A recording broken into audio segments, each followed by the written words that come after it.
പിതാവിൻ്റെയും പുത്രൻ്റെയും പരിശുദ്ധാരൂപിയുടെയും നാമത്തിൽ ആമേൻ.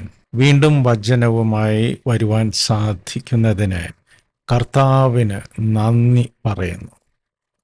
ഇന്ന് നമ്മൾ വിചിന്തനം ചെയ്യുന്ന വചനഭാഗം വിശുദ്ധ യോഹന്നാൻ എഴുതിയ സുവിശേഷം 12-ാം അധ്യായം 20 മുതൽ 26 വരെയുള്ള വാക്യങ്ങൾ. അതിൽ എന്നെ ഏറ്റവും കൂടുതൽ സ്പർശിച്ച വാക്യങ്ങൾ: സത്യം സത്യമായി ഞാൻ നിങ്ങളോട് പറയുന്നു, ഗോതമ്പ് മണി നിലത്തു വീണ് അഴിയുന്നില്ലെങ്കിൽ അത് അതേപടിയിരിക്കും. അഴിയുന്നെങ്കിലോ അത് വളരെ ഫലം പുറപ്പെടുവിക്കും. തൻ്റെ ജീവനെ സ്നേഹിക്കുന്നവൻ അത് നഷ്ടപ്പെടുത്തുന്നു. ഈ ലോകത്തിൽ തൻ്റെ ജീവനെ ദ്വേഷിക്കുന്നവൻ നിത്യജീവനിലേക്ക് അതിനെ കാത്ത് സൂക്ഷിക്കും. ഗോതമ്പ് മണി നിലത്ത് വീണ് അഴുകുന്നില്ലെങ്കിൽ അതിന് ഫലം പുറപ്പെടുവിക്കാൻ സാധിക്കുകയില്ല. അതുപോലെ തന്നെ പറയുന്നു, ഈ ലോകത്തിൽ സ്വന്തം ജീവൻ രക്ഷിക്കാൻ ശ്രമിക്കുന്നവൻ അത് നഷ്ടപ്പെടുത്തും. ഈ ലോകത്തിൽ തൻ്റെ ജീവനെ ദ്വേഷിക്കുന്നവൻ നിത്യജീവനിലേക്ക് അതിനെ കാത്ത് സൂക്ഷിക്കും.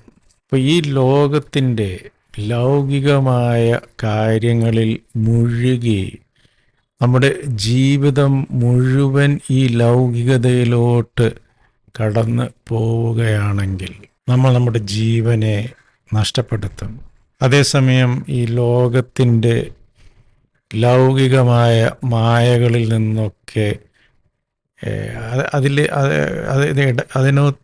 അതിനകത്തേക്ക് നഷ്ടപ്പെടുത്താതെ നമ്മുടെ ജീവനെ നമ്മൾ കാത്ത് സൂക്ഷിക്കുകയാണെങ്കിൽ, അതായത് ഈ ലോകത്തിൻ്റെ മുമ്പിൽ നമ്മൾ നമ്മുടെ ജീവനെ നഷ്ടപ്പെടുത്തിയവരായിട്ട് ലോകത്തുള്ളവർക്ക് തോന്നും. പക്ഷെ ആക്ച്വലി നമ്മൾ നമ്മുടെ ജീവിതത്തെ ഈ ലോകത്തിൻ്റെ കപടതകളിൽ നിന്ന് നമ്മൾ കാത്തു സൂക്ഷിക്കുകയാണ് ചെയ്യുന്നത്. അപ്രകാരമുള്ളവർക്ക് നിത്യജീവൻ്റെ സമ്മാനം അവന് ലഭിക്കും. അതുപോലെ തന്നെ ആദ്യം പറയുന്നു, അത് കുറച്ചും കൂടി ലളിതമാണ്. ഗോതമ്പ് മണി നിലത്ത് വീണ് അഴുകിയാലല്ലാതെ അതിന് ഫലം പുറപ്പെടുവിക്കാൻ സാധിക്കുകയില്ല. ഇപ്പം ഈ ഗോതമ്പ് മണി എന്ന് ഉദ്ദേശിക്കുന്നത് നമ്മുടെ ജീവനെ തന്നെയാണ്. ഇപ്പം എന്തെങ്കിലും ഒരു കോസിന് വേണ്ടി, ഒരു നോബിളായിട്ടുള്ള ഒരു കോസിന് വേണ്ടി, ഒരു കാര്യത്തിന് വേണ്ടി, ശ്രേഷ്ഠമായ ഒരു കാര്യത്തിന് വേണ്ടി സ്വന്തം ജീവനെ അർപ്പിക്കുന്നവൻ, നിരന്തരം അതിനായി ശ്രമിച്ച് ആ ജീവൻ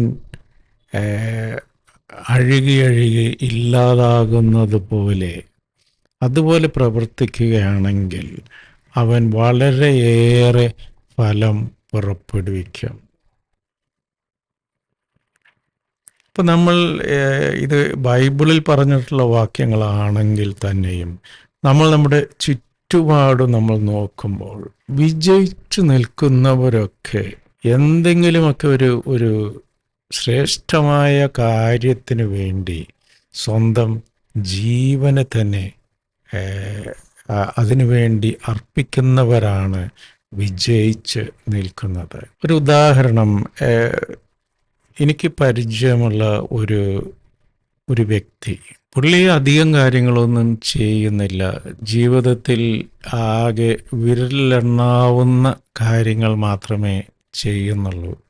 അത് ആദ്യമായിട്ടൊരു ചെറിയ ഒരു പ്രോഡക്റ്റ് അതിനൊരു ഐഡിയ പുള്ളിയിലേക്ക് വരികയും നിരന്തരം അതിൽ മാത്രം ശ്രദ്ധ ചെലുത്തിക്കൊണ്ട് ജീവിക്കുകയും ചെയ്യുന്നു. അതായത് പുള്ളിയുടെ ജീവിതം അത് തന്നെയാണ്, വേറെ ഒന്നുമില്ല. ഒരേ ഒരു ലക്ഷ്യത്തിനായി ജീവിതം അത് മാത്രമേ ഉള്ളൂ. ആ ഒരു ആ ഒരു പ്രോഡക്റ്റ് എങ്ങനെ നന്നാക്കിയെടുക്കാം. അങ്ങനെ 20-25 വർഷം രാവും പകലും അതിൽ വർക്ക് ചെയ്ത് അതിൻ്റെ നോബിളായിട്ടുള്ള കോസ് എന്താണെന്ന് പറഞ്ഞു കഴിഞ്ഞാൽ അത് പല പല പദ്ധതികളും വിജയകരമായി തീർക്കുവാൻ അത് സഹായിക്കുന്നു. അനേകം ആളുകൾക്ക് തൊഴിൽ കൊടുക്കുവാൻ അതുകൊണ്ട് സാധിക്കുന്നു. അപ്പോൾ പുള്ളി നിരന്തരം ഇതിനു വേണ്ടിയുള്ള യജ്ഞത്തിലാണ്. അത് 20-25 കൊല്ലമൊക്കെ കഴിഞ്ഞു കഴിഞ്ഞപ്പോഴേക്കും ആ ലക്ഷ്യം ഏതാണ്ടൊക്കെ പൂർത്തീകരിക്കപ്പെടുകയാണ്. ആ ഒരു പ്രോസസ്സിൽ ആ മനുഷ്യരാശിക്ക് ഒത്തിരി നന്മ ചെയ്യാൻ സാധിക്കുകയാണ്. അത് ഒരു സാധാരണ മനുഷ്യൻ്റെ കാര്യമാണെങ്കിൽ, മദർ തെരേസനെ എടുത്താലും ഇത് തന്നെ ഒരേ ഒരു ലക്ഷ്യം. തെരുവിലെ അനാഥരെ, ആരുമില്ലാത്തവരൊക്കെ ഒരു താങ്ങായി മാറുക, നിരന്തരം അതിൽ പ്രവർത്തിച്ച് അപ്പോൾ ആ ജീവിതം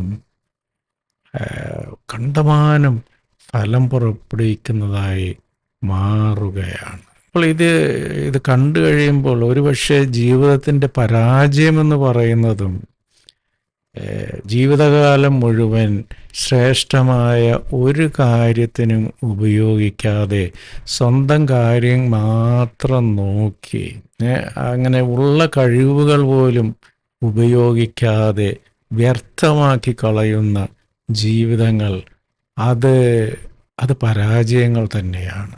ഇവിടെ ക്രിസ്തു നമ്മളെ ഓർമ്മിപ്പിക്കുന്ന കാര്യം, ഈ ശ്രേഷ്ഠമായ ജീവിതത്തിൽ നിന്നെ ഒരു ദൗത്യത്തിനായി ഞാൻ സൃഷ്ടിച്ചിരിക്കുന്നു. നീ എന്നോട് ആരായുക, കർത്താവേ എന്തിനാണ് എന്നെ സൃഷ്ടിച്ചത്, ഞാൻ ചെയ്യേണ്ട കാര്യങ്ങൾ എന്താണ് എന്ന് കർത്താവിനോട് നിരന്തരം ചോദിച്ച് മനസ്സിലാക്കി അതനുസരിച്ച് പ്രവർത്തിക്കുക. അപ്പോൾ നമ്മൾ ധാരാളം ഫലം പുറപ്പെടുവിക്കുന്നവരായി മാറും. നമ്മൾ കൂടുതൽ വിശുദ്ധിയുള്ളവരായി മാറും. അതുകൊണ്ടൊക്കെ തന്നെയാണ് കർത്താവ് പറഞ്ഞിരിക്കുന്നത്, ഞാൻ മുന്തിരിവള്ളിയും നിങ്ങൾ ശാഖകളുമാണ്. നിങ്ങൾ എന്നോട് ചേർന്ന് നിൽക്കുവിൻ. ഈ ലോകത്തിൻ്റെ തിന്മയിൽ നിന്നും എല്ലാ ടെംപ്റ്റേഷൻസിൽ നിന്നൊക്കെ വിട്ട് നീ എന്നോട് ചേർന്ന് നിൽക്കുവിൻ. അപ്പോൾ നീ വളരെ അധികം ഫലം പുറപ്പെടുവിക്കുന്നവനായി ലൗകികമായും ആധ്യാത്മികമായും മനുഷ്യരാശിക്ക് ധാരാളം ഫലം പുറപ്പെടുവിക്കുന്നവരായി നമ്മളൊക്കെ മാറും. ഈ ഒരു വിവേകത്തിനായി, ഈ ഒരു തുറവിക്കായി നമുക്ക് കർത്താവിനോട് ചേർന്ന് നിൽക്കാം. ദൈവം നമ്മെല്ലാവരെയും സമൃദ്ധമായി അനുഗ്രഹിക്കട്ടെ. God bless. ഗോതമ്പ് മണി നിലത്ത് വീണ് അഴുകിയില്ലെങ്കിൽ അത് ഫലം പുറപ്പെടുവിക്കുകയില്ല. God bless.